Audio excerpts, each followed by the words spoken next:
Hi, you guys. So I was debating between doing a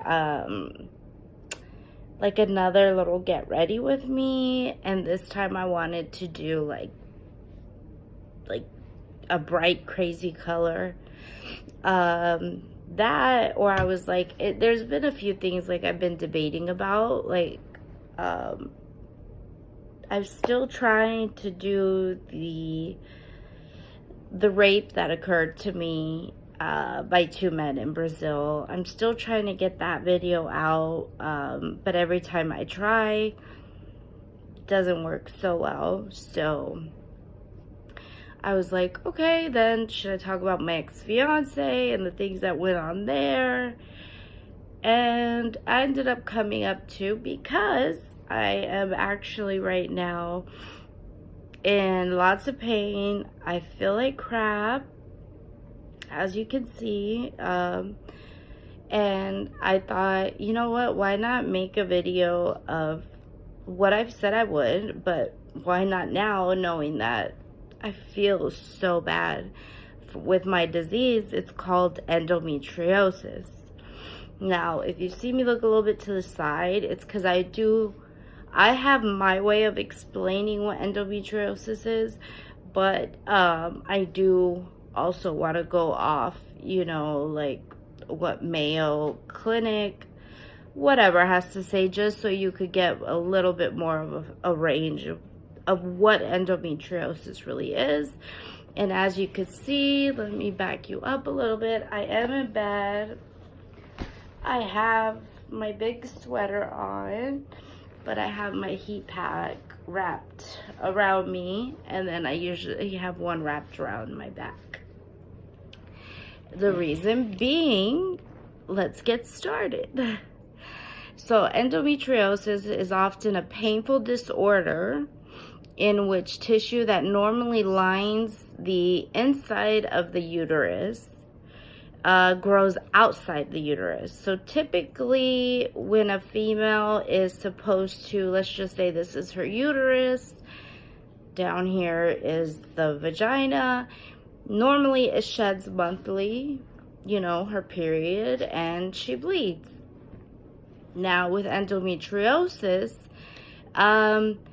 it grows outside the uterus. So instead of it growing inside and fleshing itself out every month, mine does not. Mine stays inside.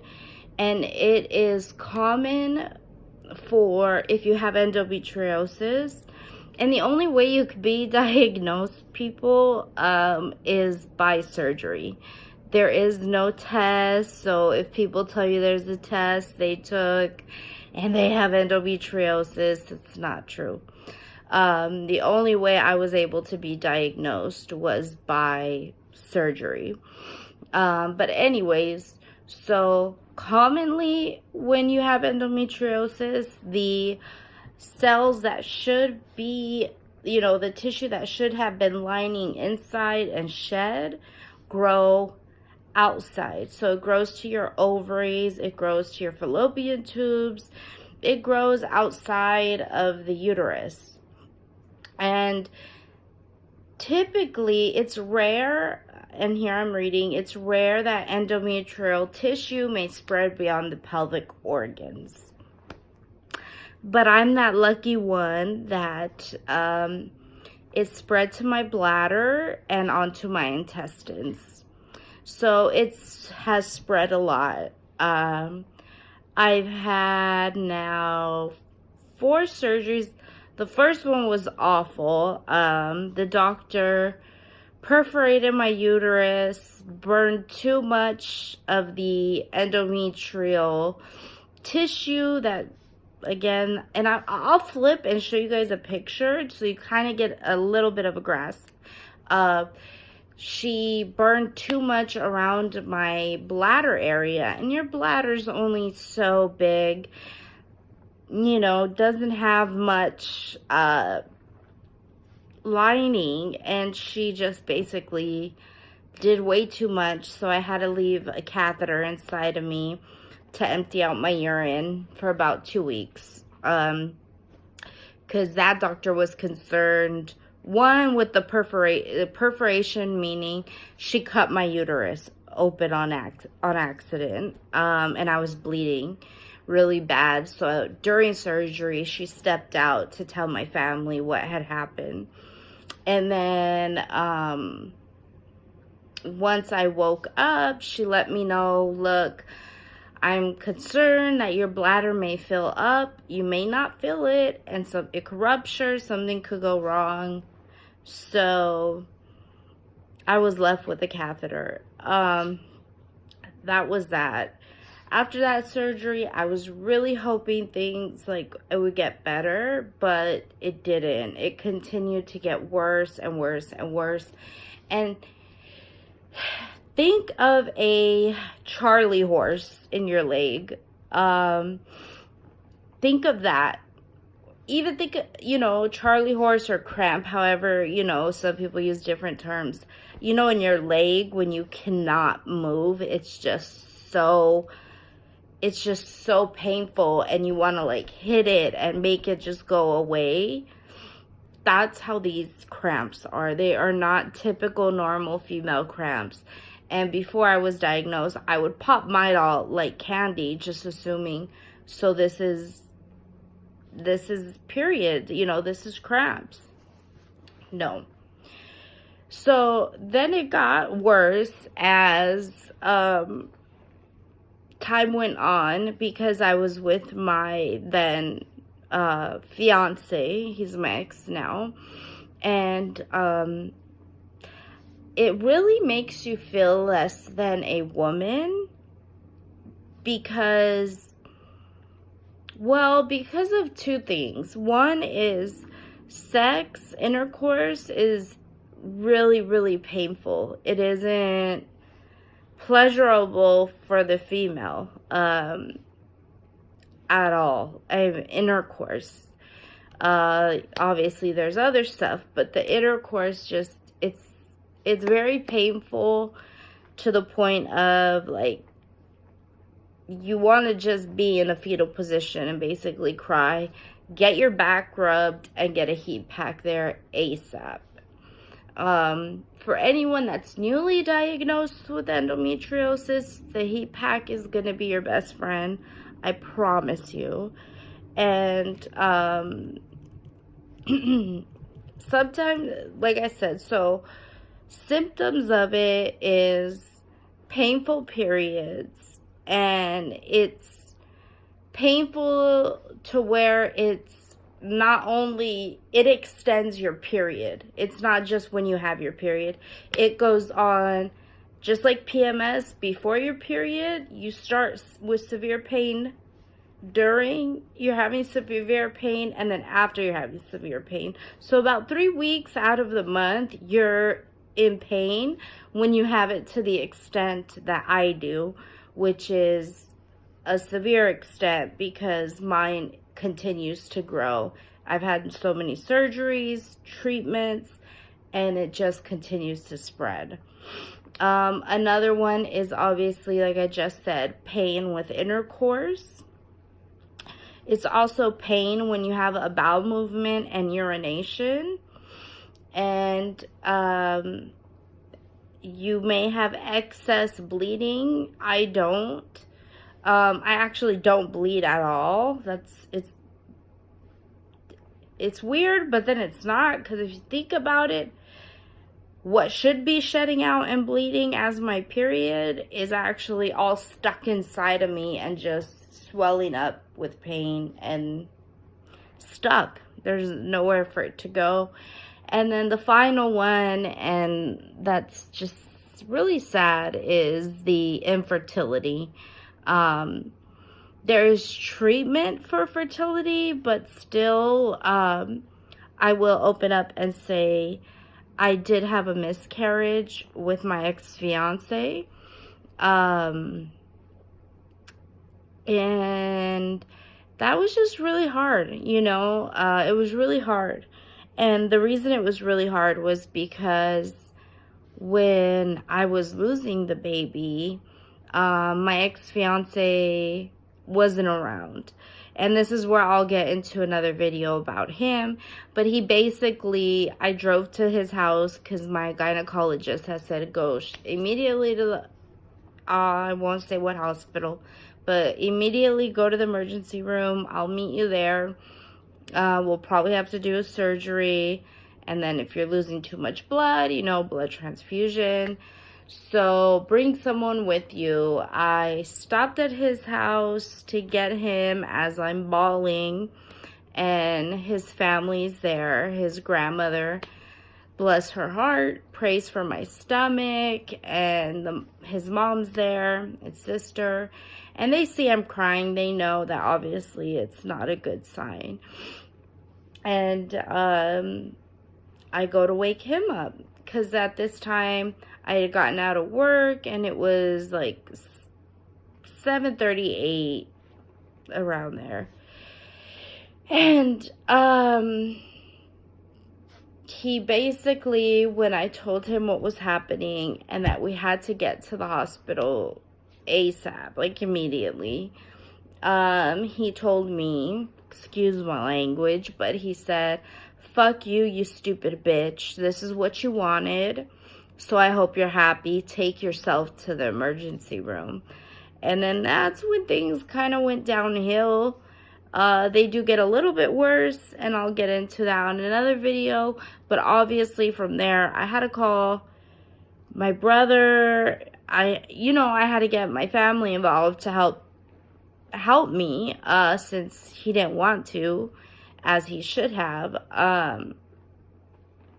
But that's that. And, you know, it's something like,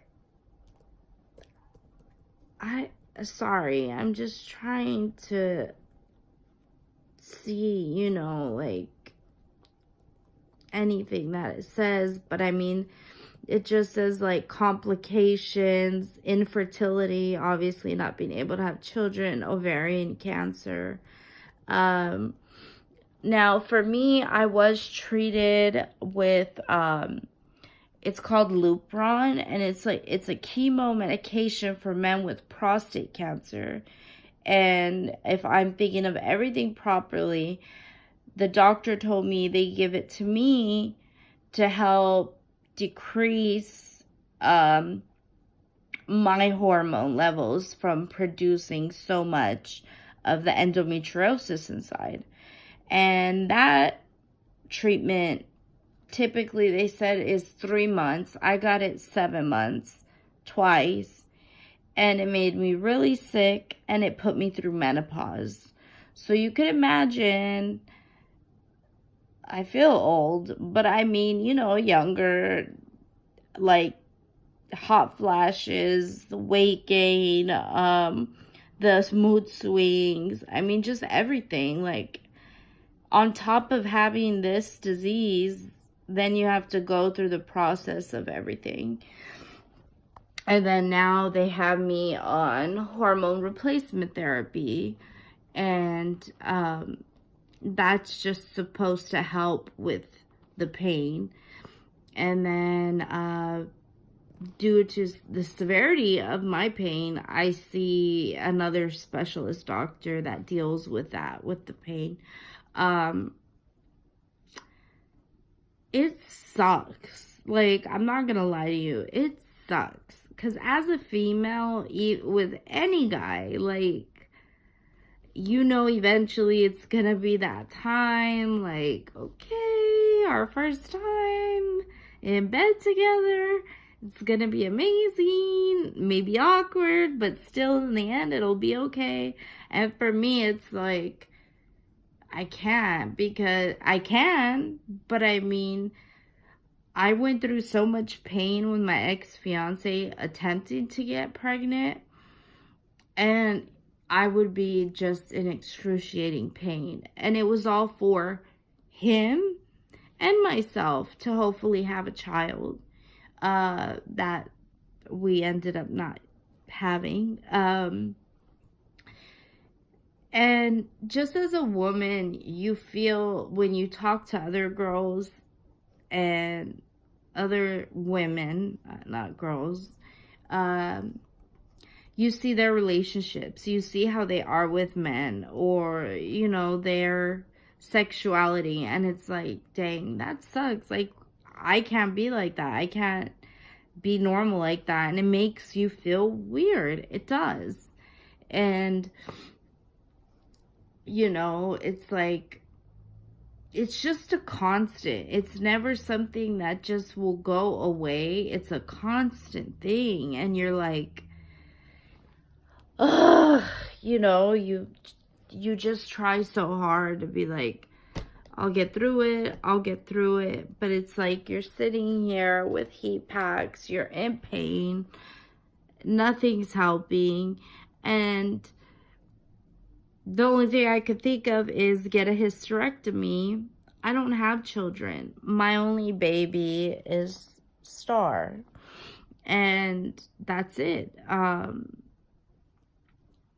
So if I can't have children, that's also something that you feel less as a woman. You know, I know there's women out there that are surrogates, you know, adopt, you know, give up their babies for adoption when they know it's just, you know, not a good situation. Or, and I would love to have one of those babies one day eventually, but there's still something that I think knowing your own baby is in your belly growing, like you're growing a human being that's gonna have a brain, you know, like that's gonna have a personality.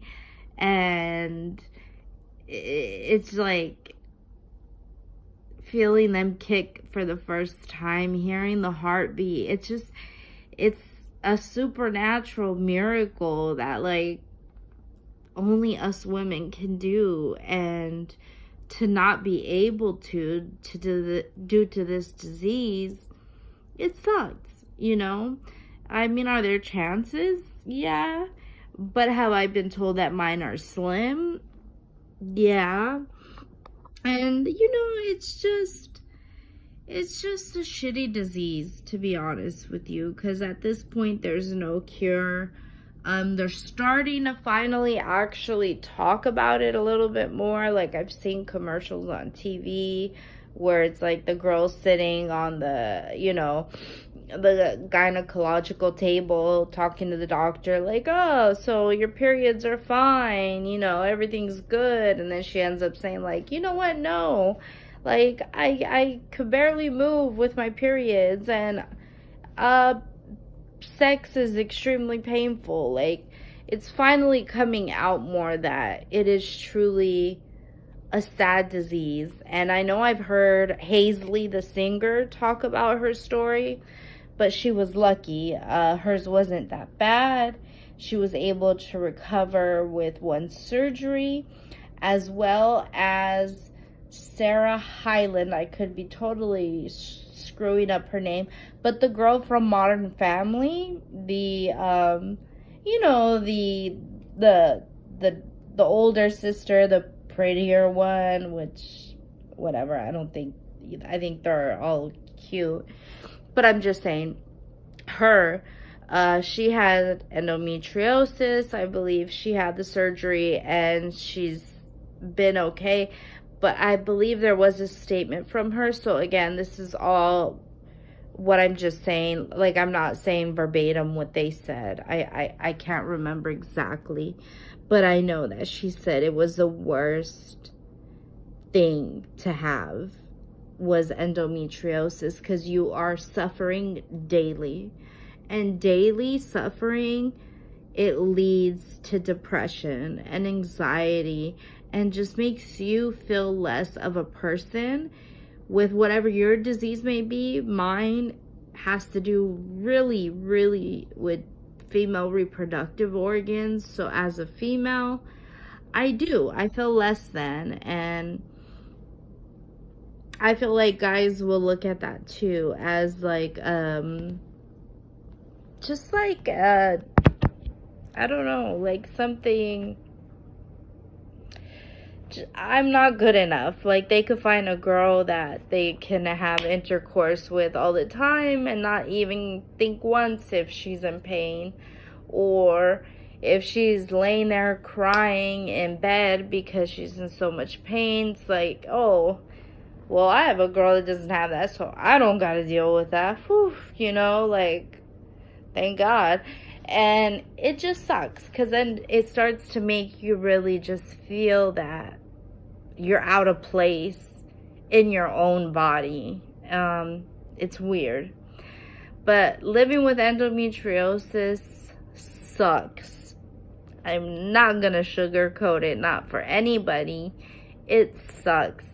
If you're able to have it at a very minimal level and get one surgery done and some treatment and be cool, I mean, kudos to you. Like, thumbs up. I'm happy for you. If you happen to be in my range where I've had multiple surgeries, each time they go in, they find more endometriosis, and it's just a continuous, just vicious circle, you know? It's like surgery, treatment, hormone therapy, check again, and it's just, it's sucky. It's a sucky disease. There's no cure at this time still. Again, like I said, a hysterectomy. They've denied me that. I'm 31. I'll be 32 in January. And they said, I believe it was till I was 45. So, yeah. Let me see if I can, just so you guys get a little bit of a glimpse of like what exactly I'm talking about with the endometriosis. Let's see. And oh my gosh, the hormone replacement therapy, it's awful. It legitimately is freaking awful. Okay, so I'll show you guys a real one, because I've seen all of mine that they give me pictures of after the surgeries. And then I'll show you one that's like a drawn out, so you could get it a little bit more, okay? Let's flip these. Okay. It doesn't want to. What's up?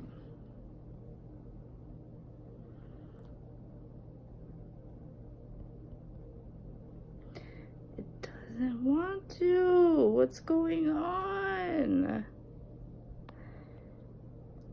Okay. So as you could see here it's saying the uterus. Here's the fallopian tube.